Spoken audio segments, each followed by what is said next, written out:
Hello दोस्तों, मैं हूँ विपिन और स्टडी अनलिमिटेड में आपका स्वागत है। अगर आप नए हैं तो चैनल को सब्सक्राइब कर ले और बेल आइकन को प्रेस कर ले ताकि आने वाली वीडियो की नोटिफिकेशन आपको मिल सके। अभी हम प्लेटफॉर्म के मैथ का बुक का वॉल्यूम 1 का सोल्यूशन करा रहे हैं और अभी तक हमने क्वेश्चन नंबर 2050 तक के क्वेश्चन का सोल्यूशन करा दिया है। आज के वीडियो में हम 2051 से लेकर के क्वेश्चन नंबर 2100 तक के क्वेश्चन का सोल्यूशन करेंगे। अगर आप पहले की वीडियो को देखना चाहते हैं तो चैनल के प्लेलिस्ट में जाकर के देख सकते हैं। और अगर आपको वीडियो अच्छा लगे तो वीडियो को लाइक करें, किसी तरह का सजेशन हो या कोई क्यूरी हो तो कमेंट करें और ज़्यादा से ज़्यादा वीडियो को शेयर करें। तो चलिए देखते हैं आज का पहला क्वेश्चन नंबर 2051। क्वेश्चन नंबर 2051 में है कि किसी थैले में लाल और नीले रंग के गेंदों की संख्याओं का अनुपात स्थिर है। जब उसमें 44 लाल गेंद है तो नीले गेंद की संख्या कितना है? 36 है। तो क्वेश्चन है कि यदि नीले गेंद की संख्या 64 हो, यहाँ 64 ने एक्चुअली 54 होना चाहिए, तो थैले में लाल गेंदों की संख्या कितना होगा? लाल गेंद और नीले गेंद ये दोनों का जो संख्या है कितना है? 44 है और 36 है। रेशियो अगर हम देखते हैं तो ये आ जाएगा 4 से कैंसिल होगा 11 आ जाएगा और ये 4 से 9 आ जाएगा। अब जब नीले गेंद की संख्या 54 है यानी ये कितना हो गया? 6 गुना हो गया, तो ये भी 6 गुना हो जाएगा। Option number A. Next question देखते हैं, क्वेश्चन नंबर 2052। एक लंबवृत्तीय शंकु का जो आयतन है जिसके आधार की त्रिज्या उसकी ऊंचाई का 1/3 है, एक गोलार्ध के आयतन के बराबर है, तो शंकु की त्रिज्या और गोलार्ध की त्रिज्या का अनुपात निकालें। यहाँ जो शंकु का आधार है, शंकु का जो आधार की त्रिज्या है उसकी ऊंचाई जो है ऊंचाई का 1/3 है, यानी इसका r इक्वल टू कितना हो गया? h/3 हो गया।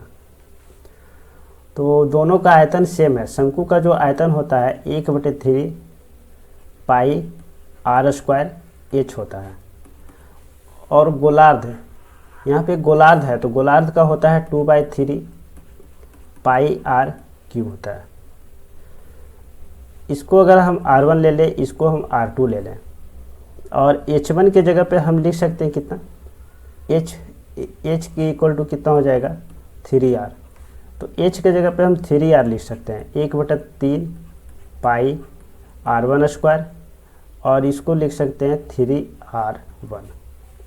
यहाँ पे हम r1 लिए हैं तो r1 हो जाएगा, और इधर हो जाएगा 2/3 पाई r²।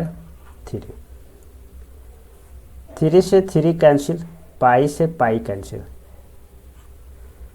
अब अगर यहाँ से देखें तो कितना आ रहा है? 3r1 आ रहा है, और इधर आ रहा है 2r2 आ रहा है।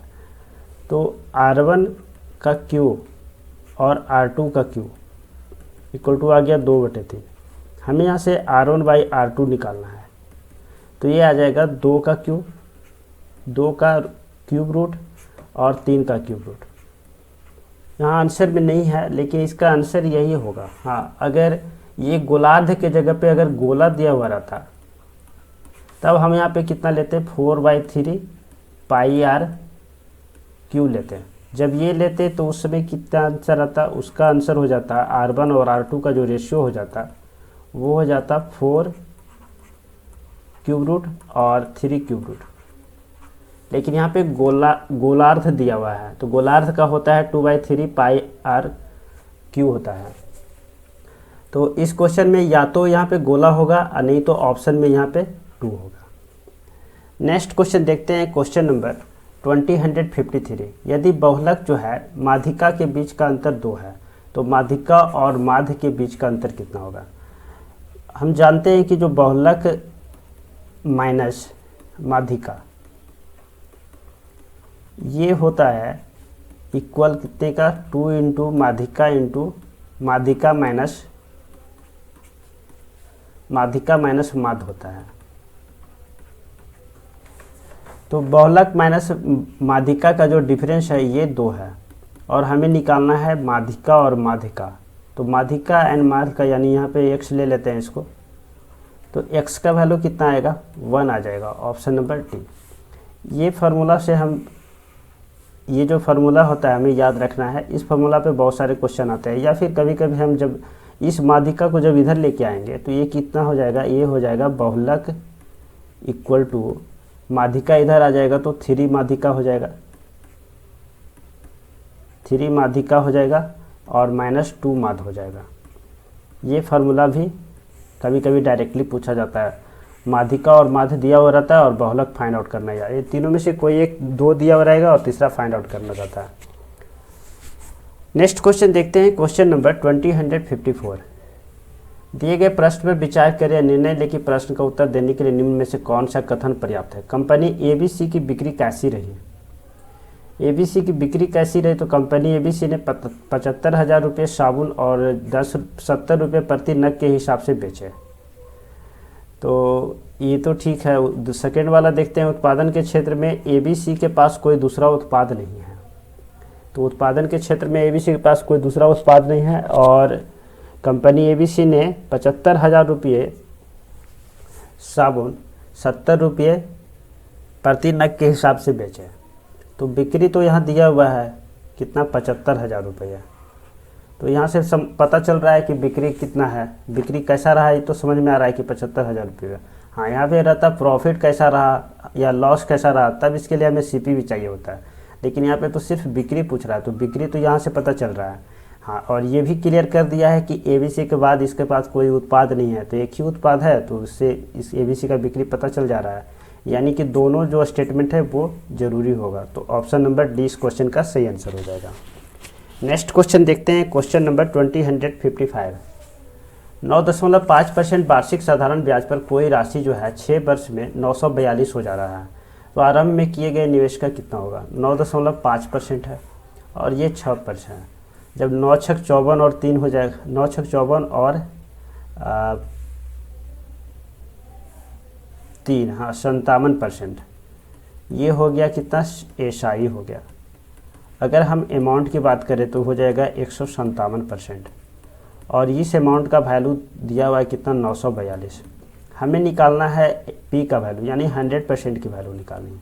तो 100% की वैल्यू निकालने के लिए हम क्या करेंगे, 942 डिवाइड बाई 157 और 100 से गुना कर देंगे।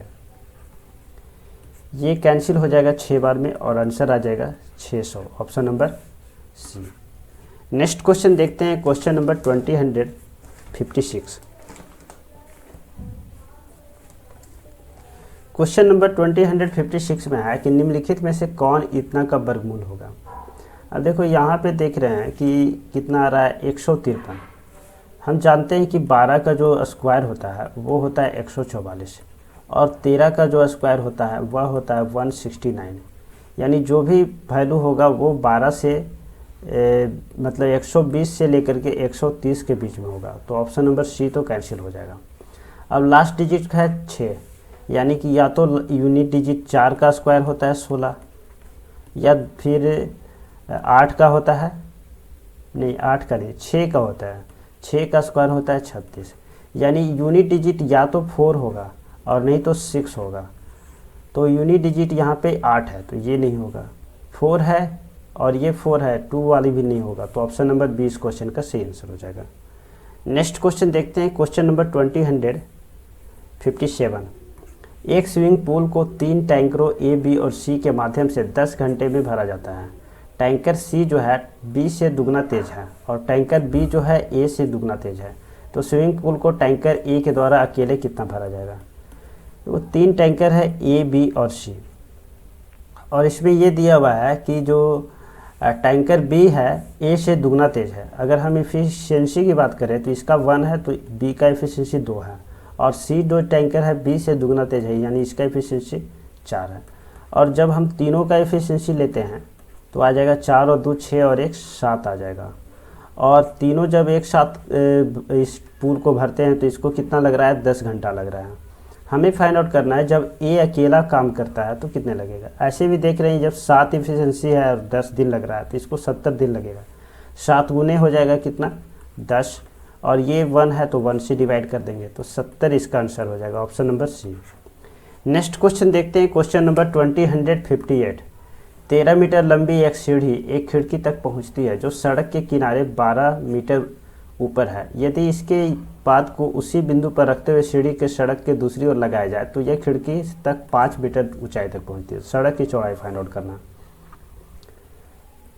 एक खिड़की है 12 मीटर ऊपर, एक सीढ़ी लगा हुआ है जिसका लंबाई कितना है 13 है, और क्या है कि इसके पाद को उसी बिंदु पर रख देते हैं, मतलब इसी बिंदु, इसको ये मान लेते हैं, इसको बी मान लेते हैं और इसको पॉइंट सी मान लेते हैं। तो इस पॉइंट पे रखते हुए हम इस तरफ जब हम करते हैं सीढ़ी को, तो क्या होता है कि ये ना 5 मीटर की ऊंचाई तक जाता है, यानी कि ये जो पॉइंट है इसको हम डी मानते हैं और इसको ई मानते हैं। तो ये कितना है 5 है, और ये 13 है, ये भी 13 होगा क्योंकि सीढ़ी तो एक ही है।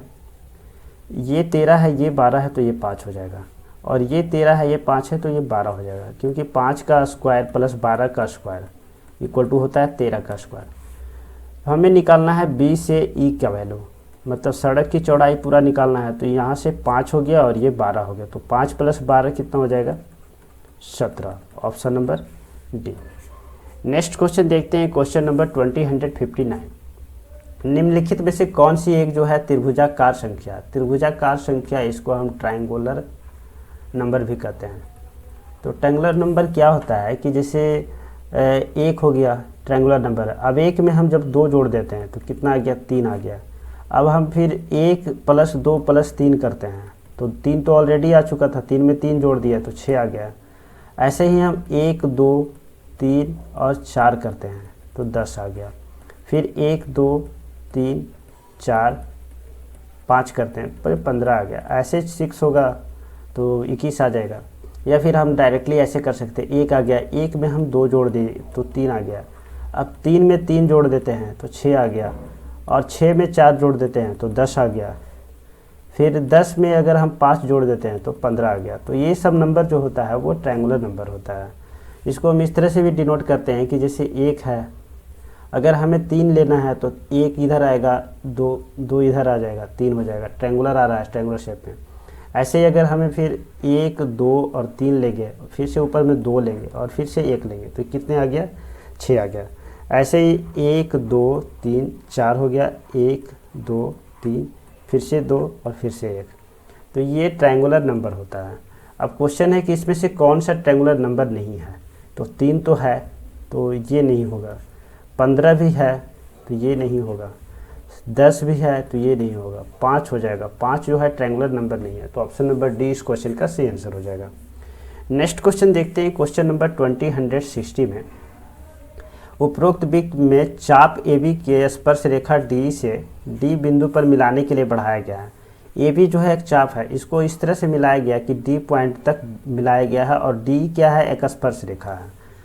अब हमें फाइंड आउट करना है, AB का वैल्यू दिया हुआ है 12, D का वैल्यू दिया हुआ 8 सेंटीमीटर, और BD का वैल्यू निकालना है। BD को हम अगर x मान लें तो हम यहाँ से प्रॉपर्टी जानते हैं, हम इस पॉइंट से लेते हैं D पॉइंट से, DE का स्क्वायर ये हो जाता है DA इंटू DB, मतलब D से B तक और D से A तक। तो D का वैल्यू तो दिया हुआ है 8, ये हो जाएगा 8 का स्क्वायर, और DA का वैल्यू अगर हम देखें ये 12 है तो 12 + 6 हो जाएगा, और ये हो जाएगा कितना x। हमें निकालना है x की ही वैल्यू।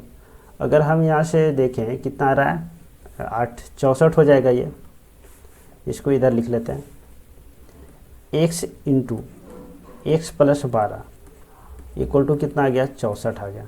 हम ऑप्शन से चेक करते हैं, अगर 6 यहाँ रखते हैं और 6 और गुने 12 + 18 हो जाएगा, ये दोनों को गुना करते हैं तो 64 नहीं आएगा, यानी कि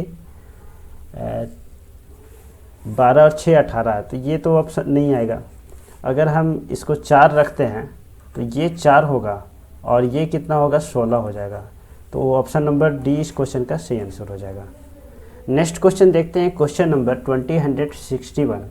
उमर और अविनाश ने क्रमशः 10,000 रुपये और 15,000 रुपये निवेश करते हैं, लेकिन वित्तीय समस्या के कारण अविनाश जो है 8 महीना बाद अपना निवेश वापस ले लेता है। तो पहले 12 मास का लाभ दोनों में किस अनुपात में? उमर और अविनाश 2 लोग हैं, ये 10,000 रुपये निवेश करता है और ये 15,000 रुपये निवेश करता है। अविनाश 8 महीने के लिए निवेश करता है, उमर 12 महीने के लिए निवेश करता है। हमें दोनों का रेशियो चाहिए कि किस अनुपात में डिवाइड करते हैं। ये तो कैंसिल हो जाएगा 2 से, और ये कैंसिल हो जाएगा 3 से, ये कैंसिल हो जाएगा 4 या 12 और 4 दूनी 8, 2 से 2 कैंसिल, 3 से 3 कैंसिल, जो ये रेशियो हो जाएगा 1:1 आ जाएगा, 1:1, option number C. Next question देखते हैं, क्वेश्चन नंबर 2062। क्वेश्चन नंबर 2062 में है कि मतलब कि इसका उत्तर देने के लिए कौन सा कथन पर्याप्त है, ये देखना है। क्वेश्चन है कि क्या x-5 जो सम संख्या है, एक से वास्तविक संख्या है, एक से एक वास्तविक संख्या, ये तो दिया हुआ है, लेकिन ये फाइंड आउट करना है कि x-5 जो है सम संख्या है या नहीं है। पहला कथन देखते हैं, x-15 एक पूर्णांक है। एक पूर्णांक है, पूर्णांक तो सम भी हो सकता है, विषम भी हो सकता है, तो इससे तो हम फाइंड आउट नहीं कर पाएंगे कि सम संख्या है या नहीं है। x-10 जो है एक विषम पूर्णांक है, x-10 जो है एक विषम है, यानी x क्या होगा, x भी विषम ही होगा। तो हम यहाँ से ये तो फाइंड आउट कर ले रहे हैं कि x क्या है, x सम संख्या है या नहीं है। तो ऑप्शन नंबर बी इस क्वेश्चन का सही हो जाएगा, मतलब कि कथन 2 जो है पर्याप्त है, लेकिन कथन 1 नहीं, option number B. Next question देखते हैं, क्वेश्चन नंबर 2063 में 29/6 है इक्वल टू 53/12 है। यहाँ 6 है और यहाँ 12 है, तो 12 को हम इसको बनाने के लिए क्या करेंगे, 2 से गुना कर देंगे। ये कितना हो जाएगा, 58 हो जाएगा, और ये कितना नीचे में आ जाएगा 12, ये 58/12 आ गया। अब 58/12 53/12 के बराबर होगा, ये तो सही नहीं है। 58/12 यहाँ 43/12 के बराबर है, ये भी सही नहीं है। हाँ, लेकिन 58/12 है ये 43/12 से बड़ा है, ये ज़रूर सही है। 43/12 से छोटा है, ये सही नहीं है। नेक्स्ट क्वेश्चन देखते हैं, क्वेश्चन नंबर 2064। अब से 3 वर्ष के बाद धरती की आयु जो है यूनिस की आयु के दुगना है, दुगना से 8 वर्ष कम होगा। ठीक है, इन दोनों की वर्तमान आयु का जो जोड़ है वो कितना है, 61 है। तो धरती की वर्तमान आयु निकालना है। अगर हम दोनों की वर्तमान आयु की बात करते हैं, धरती की और यूनिस की, तो दोनों का योग कितना है, 61। हमें निकालना है धरती की। धरती को अगर हम x मान लेते हैं तो ये कितना होगा, 61 माइनस x हो जाएगा। अब से 3 वर्ष बाद, 3 वर्ष के बाद अगर दोनों का एज देखते हैं तो कितना होगा, धरती का जो एज हो जाएगा x-3 हो जाएगा, और यूनिस का जो x है 61 माइनस x और -3 और होगा, अच्छा बाद है तो प्लस हो जाएगा, सॉरी, और ये प्लस हो जाएगा, तो 63 और ये कितना होगा, 64 माइनस x हो जाएगा। तो ये आ गया कितना, 64 माइनस x। अब कुछ है इसमें दिया हुआ है कि 3 वर्ष के बाद जो है धरती की आयु जो है यूनिस की आयु के दुगना से 8 वर्ष कम हो जाएगा, यानी कि x प्लस जो 3 होगा, धरती की आयु जो होगा वो यूनिस की आयु से दुगना से 8 कम हो जाएगा। अब इसको हम सॉल्व कर लेते हैं। ये आ गया x+3 और ये हो गया 128 माइनस 2x और माइनस s। इस 2x को अगर इधर लेके आते हैं तो हो जाएगा 3x, और 128 में से अगर 8 माइनस करते हैं तो 120, और 3 माइनस और हो जाएगा तो 117। यहाँ से x का वैल्यू आ जाएगा 3 और 9, option number D. Next question देखते हैं, क्वेश्चन नंबर 2065। निम्न में किस संख्या का वर्गमूल जो है एक अपरिमेय संख्या है। इसका वर्गमूल कितना होता है, 32। ऐसे ही इतना गुने 4 है तो ये हो जाएगा 64, और ये होता है कितना का, 49 का होता है। इसको अगर हम देखें तो ये कितना होगा, 32 तो बाहर हो जाएगा लेकिन √2 रह जाएगा, तो ऑप्शन नंबर 20 क्वेश्चन का सही आंसर होगा। नेक्स्ट क्वेश्चन देखते हैं, क्वेश्चन नंबर 2066। एक रेलगाड़ी जो है जिसका स्पीड दिया हुआ है 90 किलोमीटर पर आवर के चाल से 100 मीटर के लंबे पुल को क्रॉस कर रहा है, और टाइम कितना लग रहा है, 10 सेकंड। स्पीड है 90 किलोमीटर पर आवर, इसको हम मीटर पर सेकंड में कन्वर्ट कर देते तो 5/18 से गुना कर देंगे। टाइम लग रहा है कितना, 10 सेकंड लग रहा है, यानी वो कितना डिस्टेंस कवर कर रहा है 10 सेकंड में, तो इतना। 18 से ये कैंसिल हो गया 5, यानी टोटल कितना, 250 मीटर ये 10 सेकंड में कवर कर रहा है। और स्पीड है कितना, इसका पुल का लंबाई है 100 मीटर, रेलगाड़ी का लंबाई तो 100 माइनस कर लेना होगा, 150, option number D. Next question देखते हैं, क्वेश्चन नंबर 2067।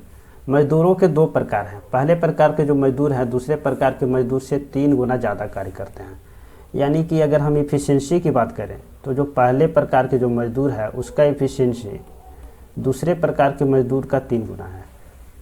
अब पहले प्रकार के मजदूर के 12 मजदूर, पहले प्रकार के मजदूर के 12 मजदूर किसी काम को 10 दिन में कर ले रहे हैं। अब है क्या कि इसी कार्य को पूरा करने के लिए 4 पहले प्रकार के मजदूर 4m1 है और 8m2 ले रहे हैं दूसरे प्रकार के मजदूर को, कितना टाइम लगेगा, इसको कितना टाइम लग जाएगा, यही क्वेश्चन है। हम क्या करते हैं, दोनों का इफिशिएंसी एक में कन्वर्ट कर लेते हैं, या तो m2 में कन्वर्ट कर लेते हैं या m1 में कन्वर्ट कर लेते हैं। अगर यहाँ से m2 निकाले तो m1/3 आएगा, तो m2 को यहाँ वैल्यू रखेंगे तो 8/3 आएगा। तो हम क्या करते हैं, सबको m2 में कन्वर्ट कर लेते हैं। इसको देखते हैं 12m1 है, तो हम 12m1 के जगह पे हम अगर एक m1 को 3m2 के अप्रोक्स में इफिशिएंसी है, तो यहाँ से कितना होगा, 12 × 3 36m2 हो जाएगा। और 36m2 जो है 10 दिन में काम करता है। फिर हमें यहाँ से देखते हैं, इसको भी m2 में कन्वर्ट करते हैं, 4 × कितना 3m2 होगा और प्लस 8m2 हो जाएगा, यानी 12 और 8 20m2 हो गया। तो क्वेश्चन यही है कि 20m2 जो है ये कितने दिन में काम कर पाएगा। तो 36m2 तो हम दोनों को गुना कर देते हैं, क्योंकि दोनों का जो ये होता है प्रोडक्ट होता है सेम होता है, m1 और d1 होता है, m1 d1 = m2 d2 होता है। यहाँ से अगर हम देखें, ये 36 है और ये कितना है 10 है, यहाँ 20 है, तो 20 से डिवाइड कर देते हैं, ये आ जाएगा 2 और ये 2 से जब डिवाइड करेंगे तो 18, option number D. Next question देखते हैं, क्वेश्चन नंबर 2068। अब से 7 साल के बाद विराट मोहिंदर से दुगना बड़ा होगा।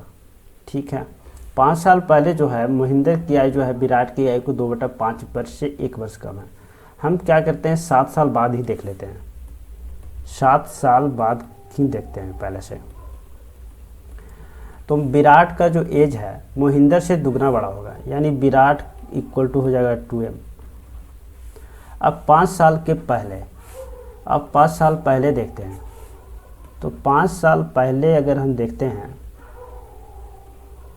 तो दोनों के बीच का डिफरेंस कितना होगा, 12 साल का हो जाएगा।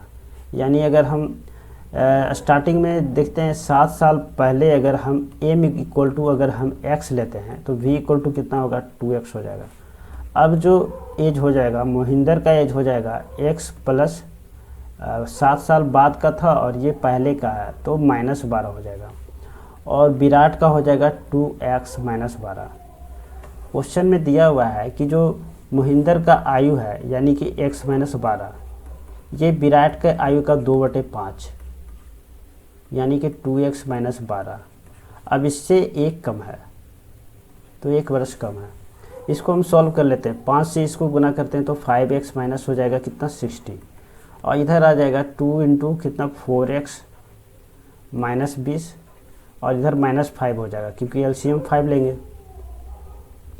अब इस 4x को इधर लेके आते हैं तो x बच जाएगा, और इधर 60 और -25 हो गया, तो 60 - 25 कितना 35 आ गया, तो x का वैल्यू आ गया कितना 35। हमें फाइंड आउट करना है विराट की वर्तमान आयु। तो 7 साल पहले जो है विराट की आयु 2x था, यानी कितना था 70 वर्ष था। हमें वर्तमान आयु फाइंड आउट करना है, तो इसमें से 7 माइनस करना होगा। ये कितना आ गया 20, अच्छा ये 24 आएगा, 24 - 29 हो गया, यानी कि ये आ जाएगा कितना 31। अब ये जो है विराट का कितना हो जाएगा 62, कितना 7 साल बाद का, तो हमें वर्तमान का चाहिए तो 62 में से 7 माइनस करना होगा, ये आ जाएगा कितना 55, option number D. Next question देखते हैं, क्वेश्चन नंबर 2069। 2 अंकों की वह संख्या ज्ञात कीजिए जो इसके अंकों के गुणनफल को 3 गुना है। 2 अंकों की संख्या उसके अंकों के गुणनफल के 3 गुना, यानी इसको अगर 48 है तो 4 × 8 × 3 करते हैं, 32 × 3 96 आ रहा है, तो ये तो नहीं होगा। इसको चेक करते हैं 2 × 4 × 3, 8 × 24 आ रहा है, ऑप्शन नंबर 20 क्वेश्चन का सही आंसर हो जाएगा। सी और टेप फिर हमें चेक करने का जरूरत ही नहीं है। नेक्स्ट क्वेश्चन देखते हैं, क्वेश्चन नंबर 2070। 1600 की राशि 6 साल की अवधि के लिए 5% वार्षिक दर पर अर्जित ब्याज कितना होगा। ये पी दिया हुआ है, ये टाइम दिया हुआ है, ये रेट दिया हुआ है, और यहाँ पे जो है CI चल रहा है, SI चल रहा है, सिंपल इंटरेस्ट 6 साल है और 5 वर्ष, यानी कितना हो जाएगा 30%। तो 30% निकाल देना है 1600 का, क्योंकि ब्याज ही पूछ रहा है। तो 30% इसका निकाल देते हैं। 1 2 0 कैंसिल हो गया, 16 3 48, 480 हो जाएगा, option number B. Next question देखते हैं, क्वेश्चन नंबर 20171। तपस, अभी और ऋषि के बीच एक केक को बांटा गया। तपस को केक का 1/2 भाग मिला, ऋषि को 1/3 भाग मिला, शेष अभी को प्राप्त हुआ। तो अभी को कितना मिला? तो सिंपली 1 में से हम 1/2 माइनस कर लेते हैं और 1/3 माइनस कर लेते हैं। यही इसको अभी को मिला, क्योंकि टोटल 1 है, 1 में से हाफ तो इसको मिल गया तपस को, और इसी को 1/3 मिल गया। तो इसको माइनस कर लेते हैं, यहाँ से हो जाएगा 6। ये हो गया 6 -3 और -2, यानी कि 1/6 हो गया, option number B. Next question देखते हैं, क्वेश्चन नंबर 20172। नीचे दी गई भिन्नों में से किस में से 5/8 जोड़ने पे 1 बन जाएगा?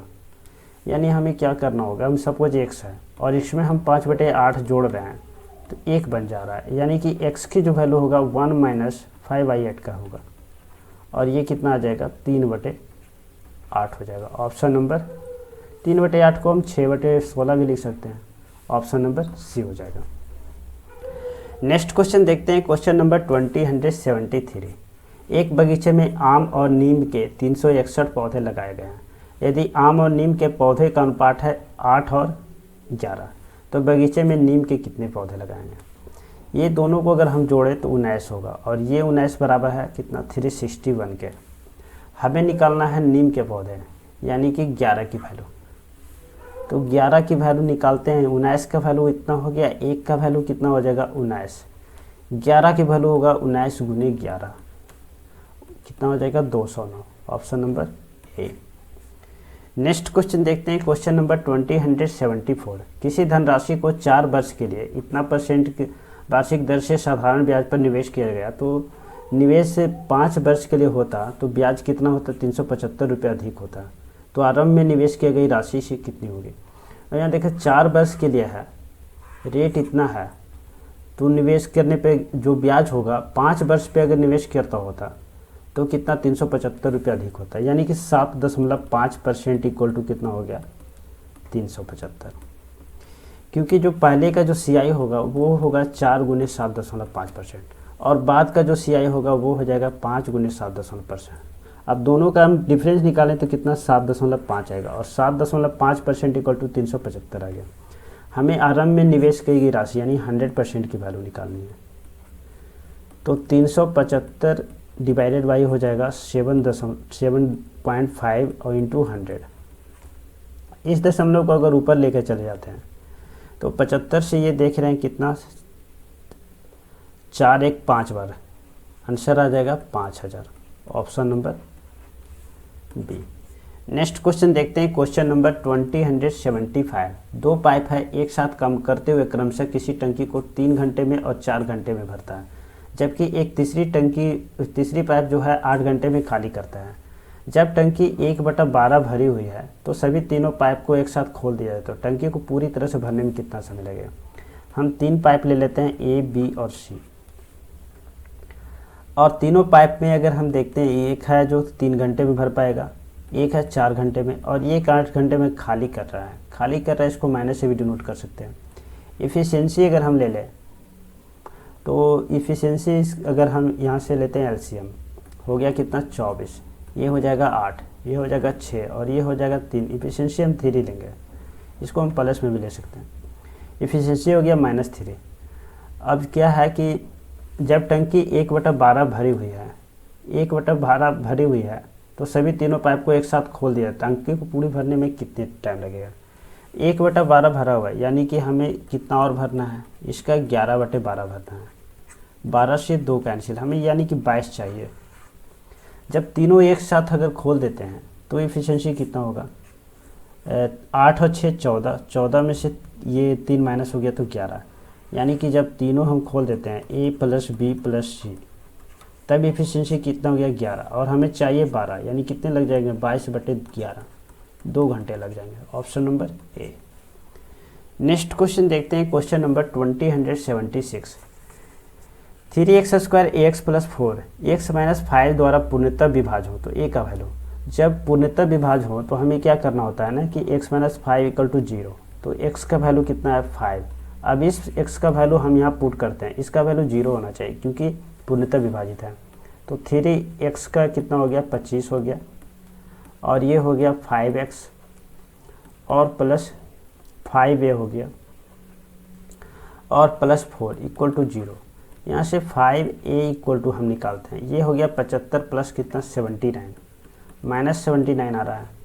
a का वैल्यू हो जाएगा 15 तो आएगा, 4 और आ रहा है तो -15.48 हो जाएगा। Option number C. Next question देखते हैं, क्वेश्चन नंबर 2077। हमें इसको सॉल्व करना है। तो यहाँ से हम देखिए ये वाली ब्रैकेट को तो रहने देते हैं, पहले इस वाली ब्रैकेट को हम देखते हैं। तो ये आएगा -1/4 और ये वाली ब्रैकेट हम रहने देते हैं, -45 रहने देते हैं। इस -96 और भागा -32 करते हैं, कितना आएगा माइनस माइनस तो प्लस है और 96 3 आ जाएगा तो -3 आ गया। अब ये कितना आ गया 1/4 और आ जाएगा -45 और -3 -48 हो जाएगा। माइनस माइनस तो प्लस हो जाएगा और 4 से इसको डिवाइड करेंगे तो 12। Option number A. Next question देखते हैं, क्वेश्चन नंबर 2078। एक वृत्त पर एक दूसरे पर 75 डिग्री के कोण झुकी हुई स्पर्श रेखाओं की एक जोड़ी खींचने के लिए यह आवश्यक है कि स्पर्श रेखाओं को वृत्त की उन दो त्रिज्याओं के अंतिम बिंदु पर खींचा जाए जिनके बीच का कोण कितना होगा। एक वृत्त है और इसकी दो स्पर्श रेखा है। सपोज एक स्पर्श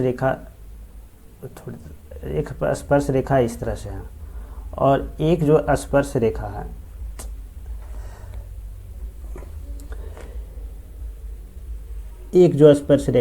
इस तरह से है और ये जो एंगल बना रहा है ये है 75 डिग्री। हमें फाइंड आउट करना है कि जो कितना है स्पर्श रेखाओं के वृत्त की उन दो त्रिज्याओं के अंतिम बिंदु पर खींचा जाए, यानी कि यहाँ से ये जिस पॉइंट पर स्पर्श करती है ये त्रिज्याओं को खींचा जाए तो ये जो एंगल होगा वो कितना होगा। देखो ये हम जानते हैं कि स्पर्श रेखा जो है ये वाली त्रिज्या के साथ कितना 90 डिग्री का एंगल बनाते हैं। तो ये 90 कितना हो गया 180 और ये जो ये क्वाड्रेटर बन रहा है तो इसमें क्या होगा चारों कोण का कितना होगा 360 होगा। ये 90 हो गया और ये 90 हो गया, यानी ये वाली एंगल और ये वाली एंगल का कितना हो जाएगा 180। ये 75 है तो ये कितना होगा 180 माइनस 75 यानी कि 105 हो जाएगा। Option number D. Next question देखते हैं, क्वेश्चन नंबर 2079 में है कि cot 4 theta plus cot square theta equal to 3 है और हमें फाइंड आउट करना है cosec 4 theta minus cosec square theta. हम क्या करते हैं कि यहाँ cosec को हम जानते हैं कि cosec square theta minus cot square theta equal to होता है 1। तो हम क्या करते हैं कि cosec square theta equal to 1 plus cot square theta हम पुट करते हैं इसमें।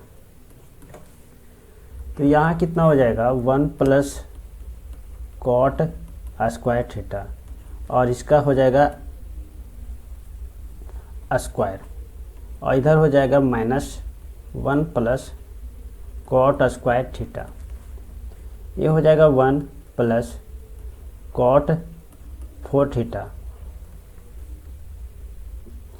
प्लस 2 cot स्क्वायर थीटा, इधर -1 और ये माइनस cot स्क्वायर थीटा हो गया। ये 1 और 1 तो कैंसिल हो रहा है, बच रहा है कितना cot 4 थीटा और इधर बच रहा है cot स्क्वायर थीटा। तो जब हम इसको ब्रेक कर रहे हैं तो फिर कितना आ रहा है cot 4 theta plus cot square theta और इसका वैल्यू दिया हुआ है कितना 3। तो इस क्वेश्चन का आंसर कितना आ जाएगा 3। Option number D. Next question देखते हैं, क्वेश्चन नंबर 2080। इसमें एक ग्राफ दिया हुआ है और इसमें क्वेश्चन है कि जनवरी फरवरी मार्च अप्रैल मई जून। अच्छा ये ग्राफ दिया हुआ है, ग्राफ ये सही से आया नहीं है इसमें। अच्छा दिए गए आंकड़े जो है मोटरसाइकिल और कुल गाड़ियों के 2017 के शुरुआती 6 महीने में शहर एक्स में हुए पंजीकरण की संख्या दिया हुआ है। चार्ट में जो है पहली संख्या है वो मोटरसाइकिल का है, यानी ये वाली है जो 21 है वो मोटरसाइकिल की है, और दूसरी संख्या जो है कुल गाड़ियों की है। ये कुल गाड़ी नहीं, यहाँ पे जो ना अन्य गाड़ी लिखना चाहिए। कुल गाड़ी और अन्य गाड़ी दोनों में डिफरेंस हो जाता है। तो ये जो है दूसरी संख्या है अन्य गाड़ियों की है। अब क्वेश्चन है कि दिए गए आंकड़ों के आधार पर जनवरी से अप्रैल तक 2017 के दौरान मोटरसाइकिल के अलावा बाकी गाड़ियों के पंजीकरण की संख्या कितनी बढ़ी है। अब जनवरी में तो 21 था, ये 27 था, और ये अप्रैल का हो गया कितना, 20 और 35 हो गया। क्वेश्चन है कि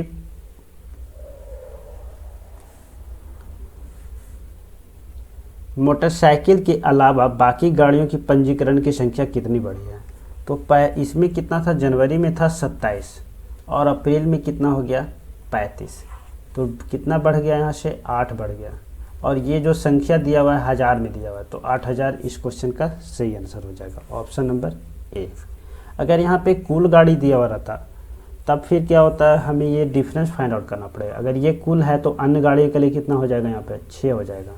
और अगर ये कुल गाड़ियों की संख्या दिया हुआ है तो अन्य गाड़ियों के लिए कितना हो जाएगा, यहाँ से 15 हो जाएगा। और अगर डिफरेंस फाइंड आउट करेंगे तो फिर यहाँ से 9 आएगा, यानी 9000 आंसर हो जाएगा। नेक्स्ट क्वेश्चन देखते हैं, question number 2081। A plus B plus C equal to 0 है और हमें इतना का वैल्यू फाइंड आउट करना है। हम जानते हैं कि A cube plus B cube plus C cube minus 3abc equal to A plus B plus C into A square plus B square plus C square minus A B minus B C और minus सी ए।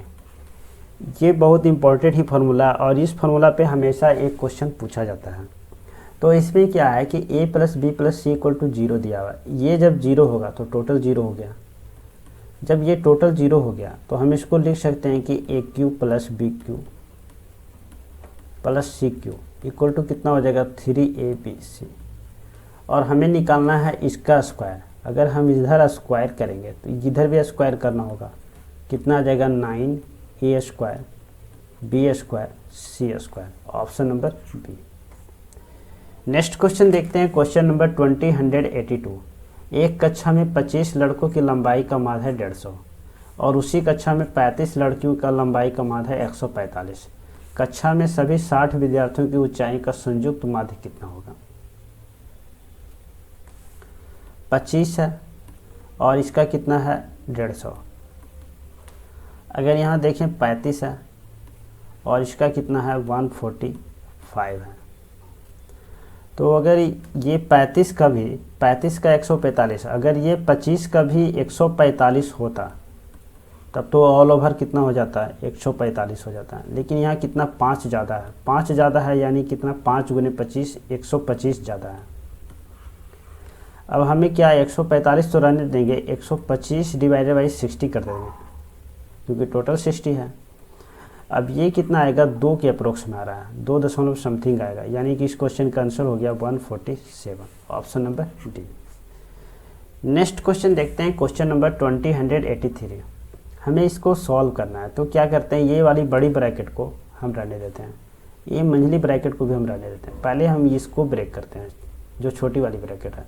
15 minus 13 minus 3, ये कितना आ गया, 0 आ गया, ये आ गया 0, यानी कि 46 माइनस 0 हो जाएगा। तो ये वाली ब्रैकेट करेंगे तो क्लोज, तो क्या होगा 46 ही रह जाएगा। तो ये आ गया 27 माइनस, ये बड़ी ब्रैकेट है 38 और ये माइनस, ये कितना 46 ही आ जाएगा क्योंकि इसको ब्रेक करेंगे तो ये 0 है और 46 में से 0 माइनस करेंगे तो 0 ही 46 ही रह जाएगा। तो ये आ गया 46। अभी है 27 और ये कितना 38 में से अगर 46 को अगर हम माइनस करते हैं तो आएगा -8 और -8 और माइनस ये कितना +8 हो जाएगा। तो आंसर आएगा 35, option number A. Next question देखते हैं, क्वेश्चन नंबर 2084। किसी घनाभ की 3 सतहों का जो क्षेत्रफल है 20 मीटर, 32 मीटर और 40 मीटर, हमें इसका आयतन फाइंड आउट करना है। 3 सतह मतलब क्या, एक जो है लंबाई गुने चौड़ाई, ये हो गया 20 मीटर स्क्वायर, और b इंटू एच हो गया 32 मीटर स्क्वायर, और h इंटू एल हो गया 40 मीटर स्क्वायर। हमें फाइंड आउट करना है इसका आयतन। आयतन होता है L into B into H. तो हम अगर तीनों को गुना कर लेते हैं, L into B into H, इसका स्क्वायर हो जाएगा। और इधर कितना होगा 20 गुने 32 और गुने 40। हमें L into B into H चाहिए, यानी हम इसका रूट निकाल लेंगे। L into B into H चाहिए तो इसका रूट निकाल लेंगे, 20 का गुने 32 का और गुने 40 का। अगर यहाँ से हम देखें तो ये 20 है और यहाँ से अगर हम 2 निकाल लेते हैं, 2 गुने 16 कर लेते हैं, तो ये 20 और ये 2 40 हो गया और ये 40 हो जाएगा। तो 40 तो बाहर हो जाएगा और 16 से 4 बाहर होगा तो कितना आ जाएगा 160। Option number C. Next question देखते हैं, क्वेश्चन नंबर 20185। निम्नलिखित में से कौन सा एक न्यूनांक भिन्न है? न्यूनांक भिन्न करने का मतलब जो सबसे छोटा है। अगर यहाँ देखें तो ये 15 से ज़्यादा है, यानी 1 से ज़्यादा आएगा। ऐसे तो देखें तो करीब 6 आ रहा है, 15 छक 90।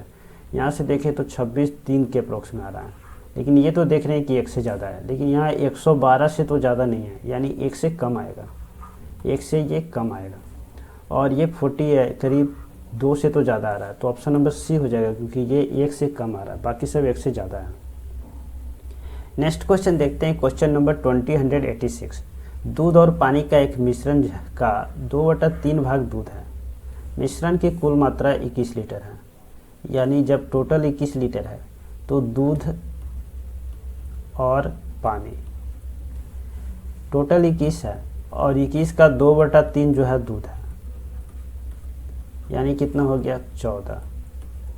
ये 14 हो गया तो ये कितना बच गया 7 बच गया। अब इसमें से 4 लीटर पानी और मिला दिया जाता है तो ये कितना होगा 11 हो जाएगा, ये तो 14 ही रह जाएगा। अब क्वेश्चन है कि दूध का प्रतिशत क्या रह जाएगा, तो टोटल कितना हो जाएगा 14 और 11 25 हो जाएगा। टोटल हो जाएगा 25 और 25 में ये कितना है 14 है। हमें निकालना है परसेंटेज, यानी 100 में कितना हो जाएगा, तो 100 में हो जाएगा 14 गुने 4 56। Option number B. Next question देखते हैं, क्वेश्चन नंबर 20186।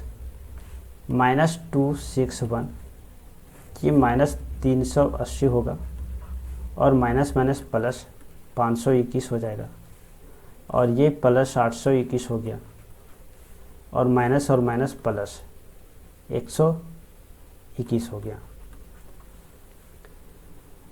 तो प्लस कौन सा आ रहा है, ये आ रहा है, माइनस एक ही जगह आ रहा है। हाँ, माइनस तो एक ही जगह, एक भी, ये 2 आ रहा है। तो ये तीनों को हम एक साथ जोड़ देते हैं और ये दोनों को एक साथ जोड़ लेते हैं। ये आ जाएगा 1 8 6 14 और 3 2 5 और 1 6 हो जाएगा और ये हो जाएगा 3 6 और 8 1 9 9 और 5 14। तो 14 63 में से 6 41 माइनस कर देते हैं। 3 में से 1 तो 2, 6 में से 4 तो 2 और 14 में से 6 तो 8। Option number C. Next question देखते हैं, क्वेश्चन नंबर 20188। नीचे दी गई तालिका में कक्षा 10 का जो अनुभाग ए है और बी है, मध्यावधि और संतराल, मतलब कि ये जो हाफ ईयरली होता है और ईयरली परीक्षा होता है, उसमें भाग लेने वाले छात्रों की संख्या का विवरण है। अनुभाग ए में छात्रों का प्रतिशत दिया हुआ है कि कितना प्रतिशत है। दोनों परीक्षाओं में फेल होने वाले विद्यार्थियों की कुल संख्या 28 हो गया। मध्यावधि परीक्षा में फेल लेकिन स्वतंत्र परीक्षा में, इसको हम 2 डायग्राम बना लेते हैं। एक डायग्राम इस तरह से बनाते हैं, ये हो गया ए के लिए, और एक डायग्राम और बना लेते हैं, ये हो गया बी के लिए। 2 परीक्षा है, एक है हाफ ईयरली मतलब मध्यावधि एम कर लेते हैं और एक है संतरावधि यानी हाफ ईयरली, इसको कर ले रहे हैं एस, इसको एम और इसको एस। क्वेश्चन है, इसमें दिया हुआ है कि दोनों परीक्षाओं में फेल होने वाले, पहले फेल होने वाले संख्या को नहीं लिखते हैं, सेकेंड वाले को देखते हैं। मध्यावधि परीक्षा में फेल लेकिन संतरावन परीक्षा में पास हुए विद्यार्थियों की कुल संख्या कितना है 14 है। तो पहले हम देखते हैं पास वाले का। मध्यावधि परीक्षा में पास लेकिन दोनों परीक्षाओं में पास होने वाले विद्यार्थियों की कुल संख्या कितना है 64 है। ये हो गया कितना 64 दोनों परीक्षाओं में। मध्यावधि में परीक्षा में पास लेकिन संतराम परीक्षा में 6, ये 64 हो गया और ये हो गया कितना 55। इस वाले परीक्षा में पास है लेकिन संतराम परीक्षा में फेल है, ये कितना है 6 है और इधर कितना है 17 है। फिर ये देखते हैं मध्यावधि परीक्षा में फेल है लेकिन संतराम परीक्षा में पास है, ये कितना है 14 है, इसको 14 लिख लेते हैं और ये हो गया 12। और दोनों परीक्षाओं में फेल तो ये 28 हो गया और ये 23 है। क्वेश्चन है कि अनुभाग ए में छात्रों का प्रतिशत कितना होगा। अच्छा, अनुभाग एक में तो फिर हमें ये सब करने का ज़रूरत ही नहीं था, अनुभाग का एक का टोटल हम जोड़ लेते हैं क्योंकि ये तो है दोनों पास करने वाले, ये है एक पास करने वाले मध्यावधि और एक है संतराम और ये पास, तो टोटल अगर हम ए का हम टोटल जोड़ते हैं तो कितना है 8 4 12, 12 और 4 16, 16 और 6 20 और 2 और 6 8 1 9 2 11 110 आ रहा है। यहाँ से जोड़ते हैं 8 से 14 6 16 14 6 20 और 4 24, ये कैसे आ गया 64 है 28 है, हाँ 8 और 4 12, 12 और 6 हो गया कितना 18, 18 4 22,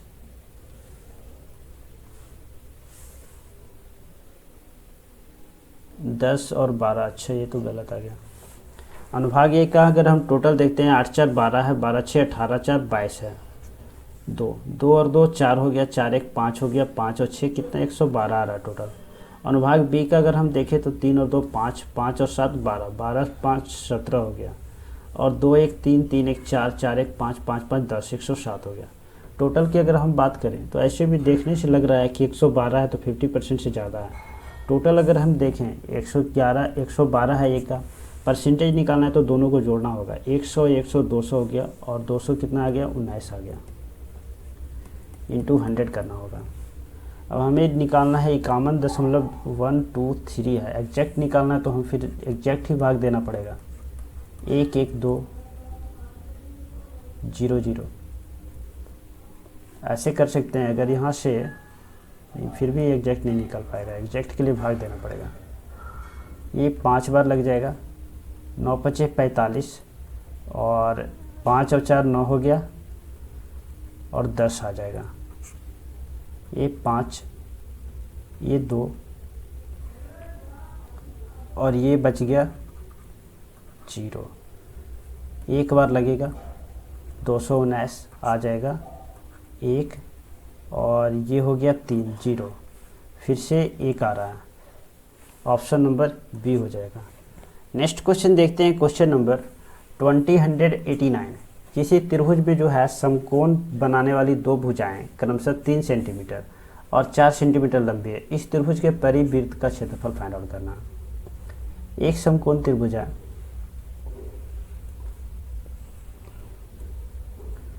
तो समकोण बनाने वाली जो भुजा है एक है 3 और एक है 4, तो ये हो जाएगा 5। क्वेश्चन है कि इस त्रिभुज का परिवृत्त का क्षेत्रफल, परिवृत्त जो होता है, परिवृत्त जो होता है, ये अच्छा से वृत्त बन नहीं पाया, परिवृत्त जो होता है इसके लिए ये जो कर्ण होता है, अगर ये बी और सी लेके, ये जो कर्ण है ये क्या होता है डायमीटर होता है, तो हमें डायमीटर तो यहाँ से निकल गया ना कि 5 है, तो इसका क्षेत्रफल निकालने में तो कोई प्रॉब्लम है नहीं। आर हो जाएगा कितना 2.5 हो जाएगा, हमें निकालना है पाई आर स्क्वायर, तो पाई और 2.5 का स्क्वायर हो जाएगा, 2.5 का स्क्वायर 6.25 पाई हो जाएगा, ऑप्शन नंबर डी। अगर यहाँ से रहता अंतःवृत्त का वैल्यू तो हमें क्या करना होता, यहाँ पे जो लंब है 3 और आधार है 4 और इसमें से हमें कर्ण को माइनस करना होगा, और 2 से डिवाइड करना होगा, ये 7 - 5 2 और ये आ जाएगा 1। अगर इसका रहता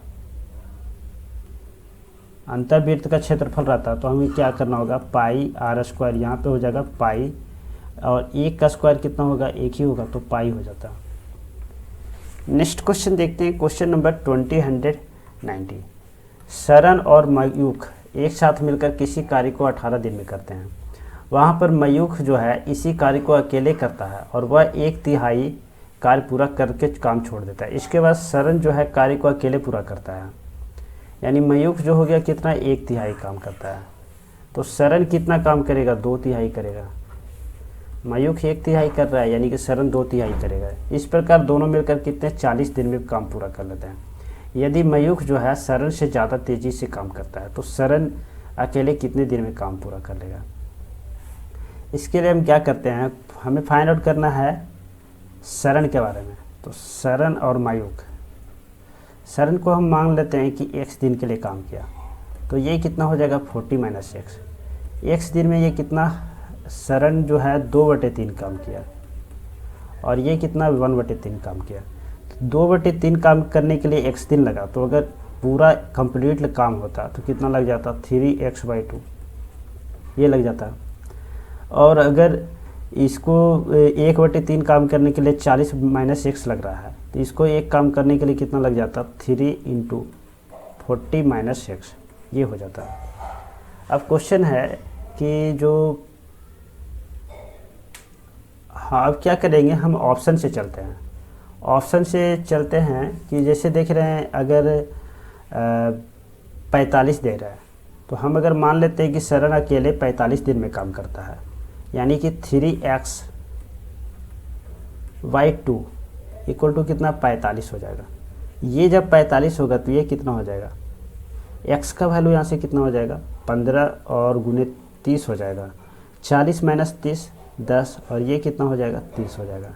यानी सरन जो है 45 दिन में काम करता है और मयूख जो है 30 दिन में काम करता है। जब दोनों साथ मिलकर काम करते हैं तो 45 × 30 और 45 + 30 यानी 75, 15 से 3 और 15 से 5, 5 से ये हो गया कितना 6, 18 आ रहा है। तो ऑप्शन नंबर ए इस क्वेश्चन का सही आंसर हो जाता है।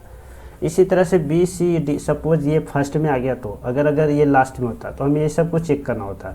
जैसे 30 है तो हम क्या करते हैं कि 3x/2 को हम 30 मान लेते हैं। तो ये सरन का तो 30 दिन का हो गया, हमें इसका निकालना है। तो x का वैल्यू अगर हम निकालते हैं तो कितना आएगा 10, x का वैल्यू 20 आ जाएगा। x का वैल्यू जब 20 आएगा तो ये कितना हो जाएगा 40 - 20, तो 20 × 30 कितना 60 हो जाएगा। अब सोचने वाली बात है कि सरन जो है 30 दिन में काम कर रहा है और मयूख उसी काम को 60 दिन में कर, लेकिन जब यहाँ पे देखते हैं कि क्वेश्चन में दिया हुआ है कि मयूख जो है सरन से ज़्यादा तेजी है। जब मयूख सरन से ज़्यादा तेजी है तो उसको कम टाइम लगना चाहिए। जब इसको 30 दिन लग रहा है तो इसको 30 दिन से कम लगना चाहिए, यानी कि ये ऑप्शन तो होगा नहीं। ऐसे ही जो सब ऑप्शन को भी चेक कर लेंगे, ये भी नहीं होगा। 72 में थोड़ा सा ये आ सकता है। तो नेक्स्ट क्वेश्चन देखते हैं, क्वेश्चन नंबर 291। मेरी वर्तमान आयु का 3/5 उतना ही है जितना कि मेरे चचेरे भाइयों में से एक की आयु का 5/6 है। मेरी 10 साल पहले आयु उसकी आज से 4 साल बाद आयु कितनी होगी। देखो मेरी आयु जो है ये मान लेते हैं, मेरी आयु का 3/5 उतना ही है जितना कि मेरे चचेरे भाई की आयु का 5/6 है। अब अगर हम यहाँ से रेशियो निकालें m/b तो कितना आ गया 25/18 आ रहा है। यानी अगर हम मेरी आयु 25 है तो मेरे चचेरे भाई का आयु कितना 18 होगा। अब है कि 10 साल बाद इसको हम x कर लेते हैं, 25x और 18x कर लेते हैं।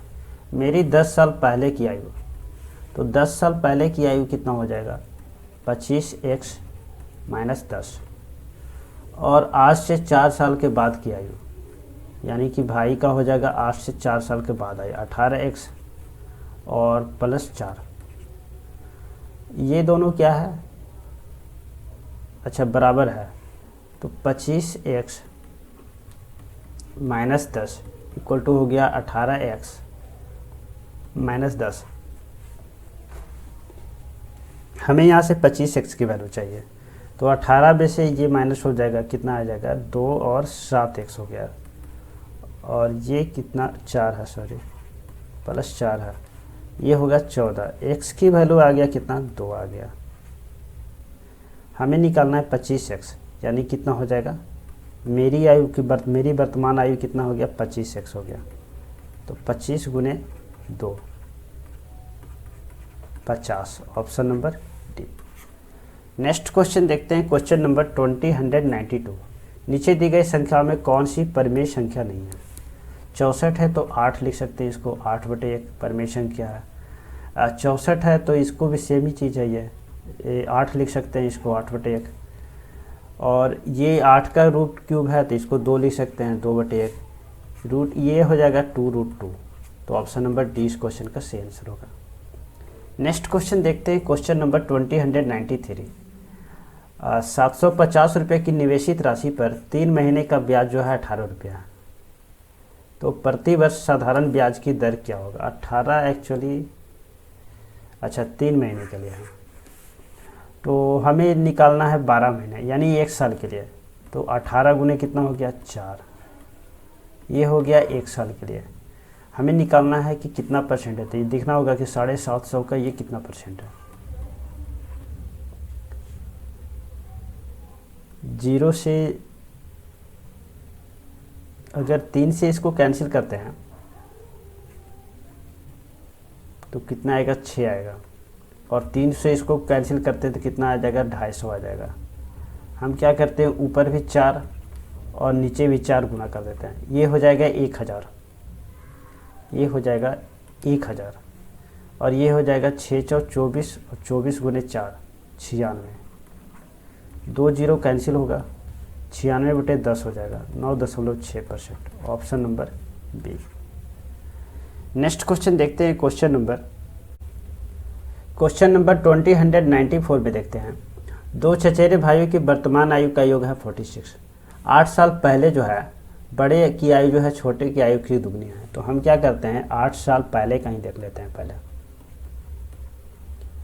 8 साल पहले का ही देख लेते हैं। बड़े का आयु जो है छोटे की आयु की दुगनी है। अगर छोटे का आयु x है तो बड़े का आयु कितना होगा? 2x हो जाएगा। अब देखो, अगर वर्तमान आयु की बात करें तो ये हो जाएगा x + 8 और ये हो जाएगा 2x + 8। अब दोनों का जो जोड़ है वो 46 है, तो दोनों को अगर हम जोड़ लेते हैं तो कितना आएगा? 3x + 16 और ये हो गया कितना? 46। यहाँ से x की वैल्यू अगर हम निकालें तो 3x = कितना आ गया? 30। x की वैल्यू आ गया 10। हमें निकालना है बड़े चचेरे भाई की वर्तमान आयु। ये तो 8 साल पहले की आयु है, वर्तमान आयु हो गया ये वाली, यानी 2 × 10 और +8 कितना आ गया? 28, option number C. Next question देखते हैं, क्वेश्चन नंबर 20195। पुराने स्टॉक को समाप्त करने के लिए एक व्यक्ति 3420 रुपये में एक चाय का सेट बेचा जो लागत कीमत से 43% कम था। तो इस पर 10% लाभ प्राप्ति हेतु विक्रेता को कितने में अधिक में बेचना होगा? यहाँ 43% है, कम 43% कम है, यानी कितना हो गया? 57%। और 57% का वैल्यू कितना है? 3420। 10% लाभ में बेचने के लिए 110% में बेचना होगा और 110% जो है 157 से कितना परसेंट अधिक है? तो 3 और ये आ गया 5। तो 57% का वैल्यू दिया हुआ है, हमें 53% का वैल्यू चाहिए। तो इसको हम डिवाइड कर देते हैं 57 से और गुना कर देते हैं 53 से। ये आ जाएगा कितना? 6 बार में कैंसिल, 60 आ गया और ये हो गया 5 तिया 6 तिया 18 और 6 × 30 और 1 31, 3180, option number A. Next question देखते हैं, क्वेश्चन नंबर 20196। इस वाले ब्रैकेट को हम रहने देते हैं, पहले इसके अंदर जो ब्रैकेट है उसको ब्रेक करते हैं। तो ये -48 और ये -16 है, तो कितना आ जाएगा? 3 आ जाएगा और -5 -3 -8 आ गया। तो ये हो जाएगा 22 -1/4 तो रहेगा, गुने में कितना आ जाएगा? इस ब्रैकेट को हटाएंगे तो 8 आ जाएगा। -3 और -8 आ जाएगा। ये हो गया 22, माइनस तो प्लस हो जाएगा, 4 से ये डिवाइड हो जाएगा 2, तो आंसर हो जाएगा 24, option number B. Next question देखते हैं, क्वेश्चन नंबर 20197। tan थीटा का वैल्यू दिया हुआ है 60/24, हमें इसका वैल्यू निकालना है। तो ये हो गया कितना P और ये हो गया B। यहाँ से H निकाल लेते हैं तो कितना हो गया 25। tan थीटा का वैल्यू तो 60/24 है, माइनस सेक थीटा, तो सेक थीटा हो जाएगा 25/24। सेक थीटा जो हो जाएगा 25/24। अब साइन थीटा निकालना है तो आ जाएगा 7/25 और इसका वैल्यू दिया हुआ है कितना -P/28। इसको हम देखते हैं 24 एलसीएम आ रहा है तो 7 - 24 कितना हो गया 7 - 25 हो जाएगा यहाँ से -18/24 और नीचे है 25 7/25 तो 7 नीचे आएगा 25/7 हो जाएगा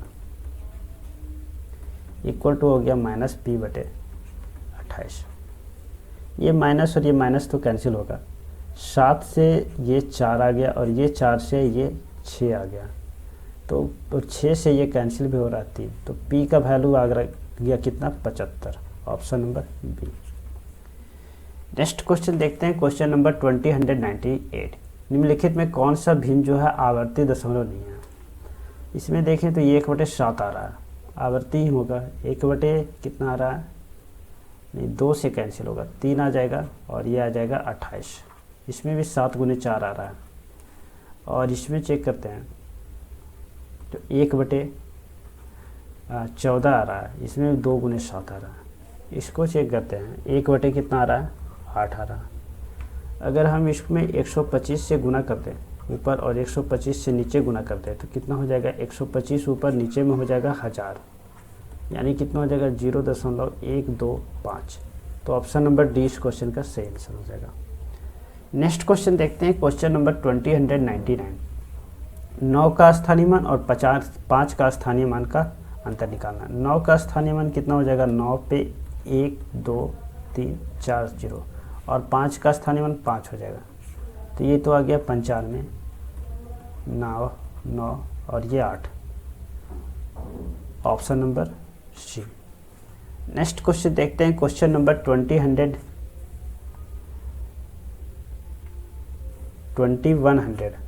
एक तांबे के तार को मोड़ करके एक वर्ग बनाया गया जिसका क्षेत्रफल 121 वर्ग बनाया गया जिसका क्षेत्रफल है 121, यानी इसका लंबाई कितना हो गया भुजा का 11। तो जो तार का लंबाई हो जाएगा वो हो जाएगा 11 × 4 और इसी तार को मुड़कर एक वृत्त बनाया गया तो वृत्त का क्षेत्रफल कितना होगा। पहले हम इसका निकालते हैं परिधि।